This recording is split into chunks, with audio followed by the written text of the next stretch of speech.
For Republicans, it's often economic. How does this make financial sense? So I've always tried to live by that rule as I'm dealing with my colleagues, my fellow Republicans, and making sure, do these policies make sense financially? And that's the way we've structured utility scale solar in Georgia. Frankly, I mean, we've got 6 gigawatts of utility scale solar. We're the 7th largest state for utility scale solar. And we've done it in a way that's benefited both the landowners, the investors, the solar companies, and of course, our grid. We need to make sure that these things work financially, but at the same time, you may be a pioneer. I'm an energy pioneer. So maybe, when you're getting a new technology, whether it's solar thermal, EVs, they do cost a little more at the beginning for a pioneer. That's why I've really advocated for tax credits. Not for everybody, but let's make sure that the pioneers, the folks that are going to get out there and test this and make it better, let's give them an incentive to purchase this stuff. Joining us is one of the long-standing energy commissioners for the state of Georgia, Mr. Tim Echols. He's the vice chairman of the Georgia Public Commission, right? Yeah, Public Service Commission. Some states say Utility Commission, like North Carolina. Yeah. Others say Public Utility Commission. Yep. And Virginia says something even altogether different. One of the things that stands out to me, and I think many observers, is that you are emblematic of what many of us in clean energy say, which is that this is a bipartisan issue. And we see this all across what we consider to be red states, that clean energy is at work. Factories are being built, not just for solar plants, but for electric vehicles in Georgia and many other states. Could you sort of help me position for folks that maybe think, well, Republicans don't like clean energy, why you as a Republican really find yourself as such a staunch clean energy advocate? Yeah, I remember doing my first glass recycling contest in high school at 16.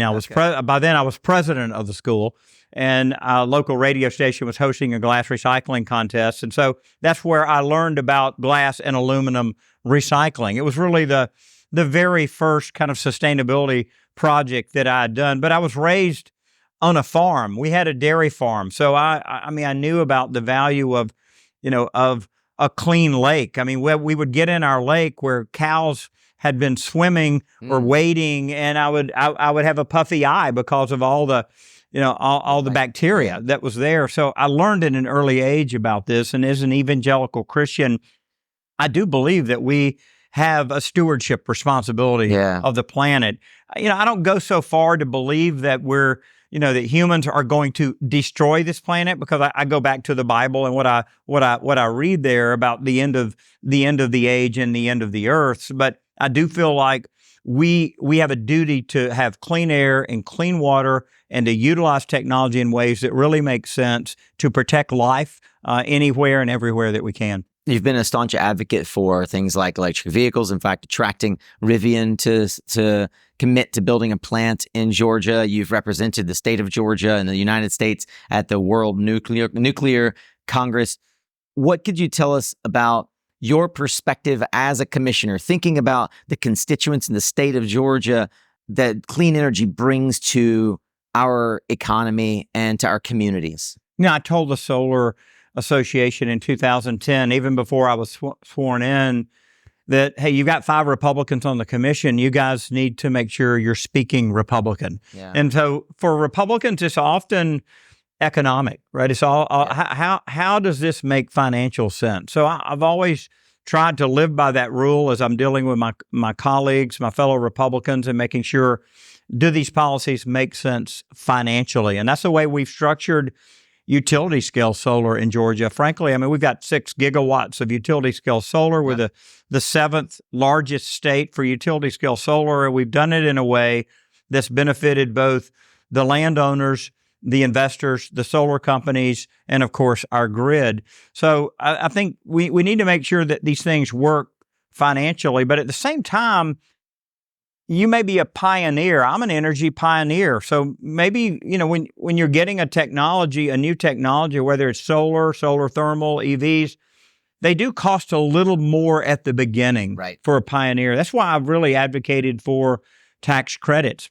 Not for everybody, but let's make sure that the pioneers, the folks that are going to get out there and test this and make it better, Let's give them an incentive to purchase this stuff. Folks that are evolving the way that we interact with our energy system, right?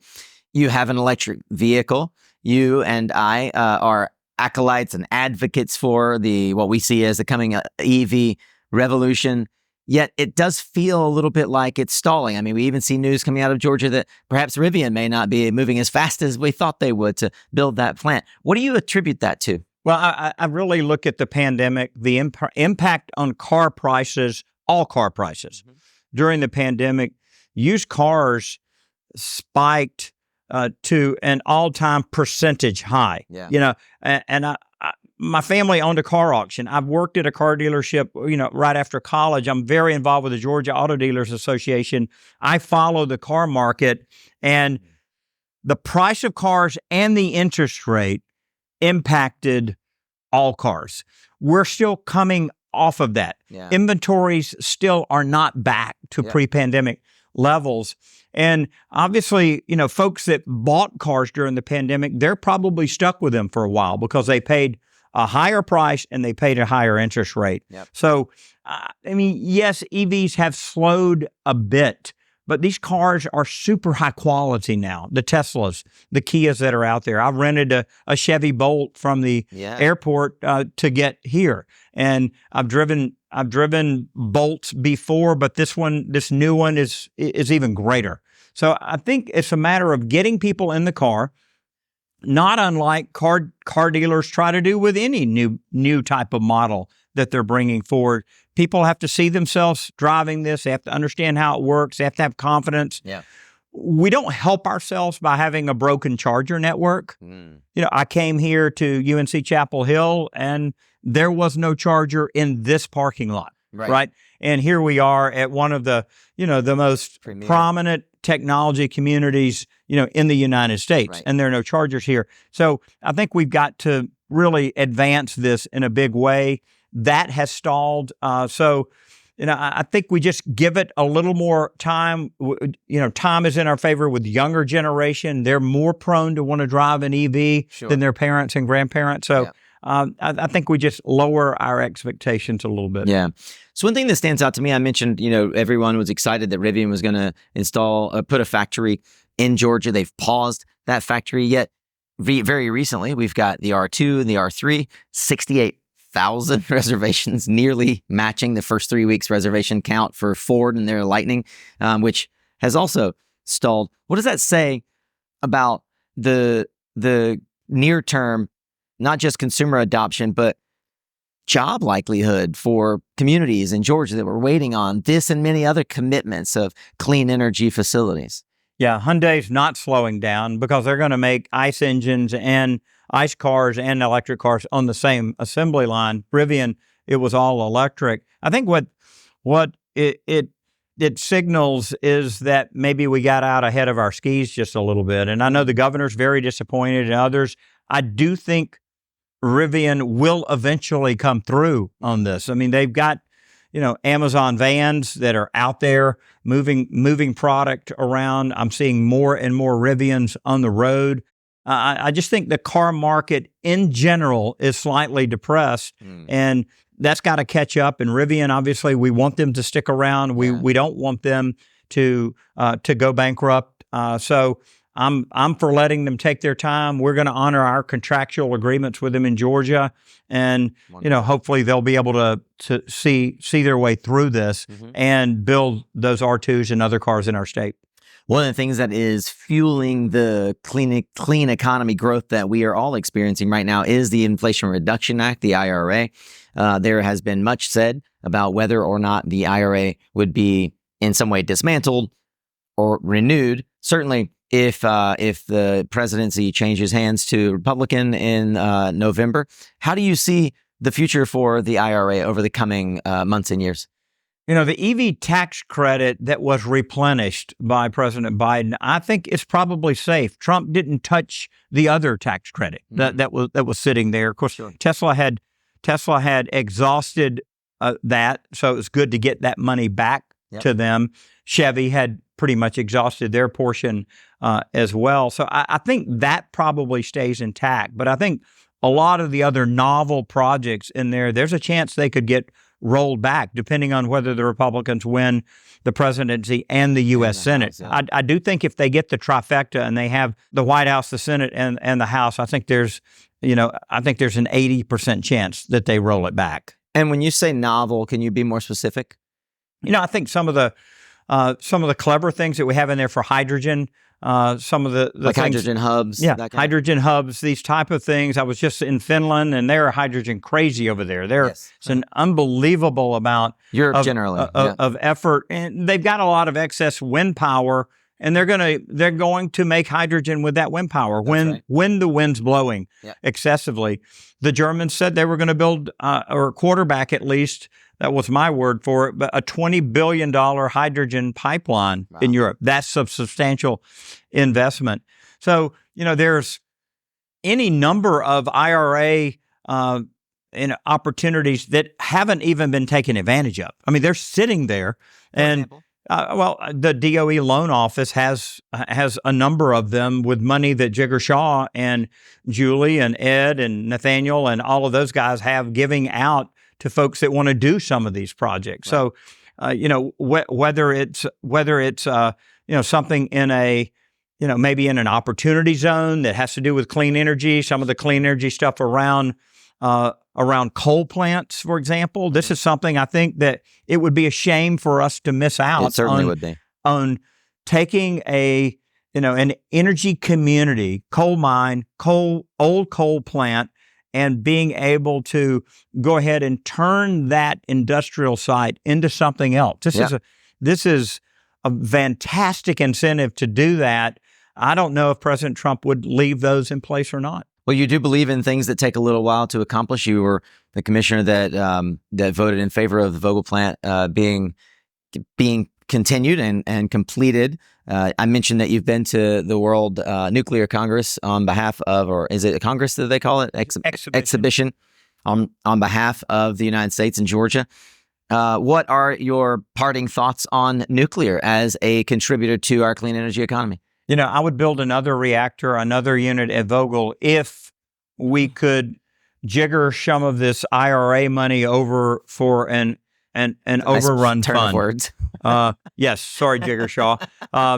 If we could make that change, but I'm not going to enter into another. I'm not going to vote myself for another nuclear plant without protection for our ratepayers on this. So I feel like that TVA may pay the learning curve for the small modular reactor for GE Hitachi. Canada's building one right now. Yeah. These new scale reactors, the TerraPower, there's so many of them. Yeah. And there's going to be a learning curve on every one of them. Yep. And they're all going to go over budget. And so, what commissioner will raise their hand and say, I want to do what Georgia did with all that money? They're not. They're going to have a financial protection. And I don't trust contracts anymore. I mean, if Westinghouse can be bankrupted, anybody can be bankrupted. So I guess I've gotten a little bit cynical about it.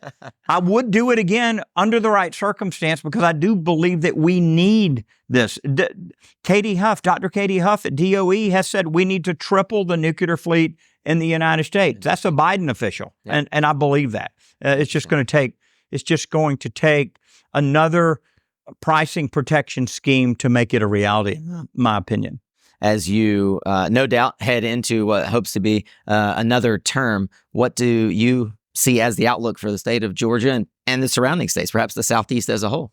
Yeah, I can't believe how data centers are impacting the energy grid. We've got about 8 coming into Georgia that's going to take an enormous amount of power. We're having to just crack open our integrated resource plan and add more capacity right now before it's even scheduled to be done because it's so immediate. So I think the immediate need is more energy, and it puts us in a little bit of a hurry. And when you're in a hurry, maybe you do things that you wouldn't normally do. So I'm a little bit nervous about that, but we want to be able to say yes in Georgia. And I know North Carolina wants to say yes to everybody coming into their state as well. It just takes a lot of planning, a lot of money, and then I just don't want it to impact our current ratepayers. Yeah, and the good news is that one of the fastest ways to address that power is with solar, and Georgia has proven that it can and will be a solar leader, growing And when potentially you, into fourth place as the fourth largest solar state. and when you add batteries with large utility scale solar at the substation, you turn them from being an energy asset to a capacity asset. That's right. So I think batteries are kind of like bacon. They make everything better.